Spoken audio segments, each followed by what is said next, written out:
আজকে আপনাদেরকে আমি একটা গল্প শোনাবো।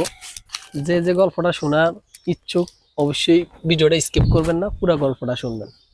বিষয়টা হলো কি জানেন, আমরা অনেকেই ব্যবসা করি, সবসময় শুধু লাভ প্রজেক্টে আশা করি, লোকসান কেউ মেনে নিতে চাই না। আসলে কিন্তু বিষয়টা এরকম না। আপনি যদি লাভ করতে চান, ব্যবসা যদি সফলতা অর্জন করতে চান, তাহলে প্রথমে আপনাকে লোকসান দিতে হবে। যেমন এক্সাম্পল আপনাকে বুঝাই, এক লোক বেলুন বিক্রি করতো। তো প্রত্যেক দিন সে 10টা বেলুন, মনে করেন 10টা বেলুন যদি সে বিক্রি করে, তার লাভ হয়তো ধরেন না 10 টাকা। কিন্তু এক পর্যায়ে সবাই তো বেলুন কিনছে, এখন আর কেনার মতো কেউ নেই। এখন সে কি করবে? তো সে বুদ্ধি করে, বাচ্চারা যেখানে খেলে সেখানে যায় সে একটা বেলুন উড়াই দিছে।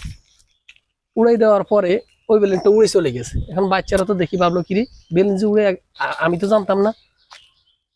বেলুন হলার কাছে আসলো, আসার পরে বলল যে হ্যাঁ, আমি একটা বেলুন কিনবো, ওই বেলুনটা কি কালা বেলুন হলে কি উড়বে?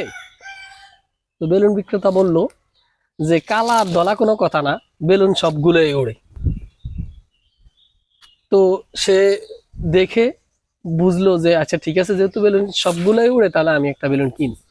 এখন দেখা অনেকেই বেলুন কিনছে।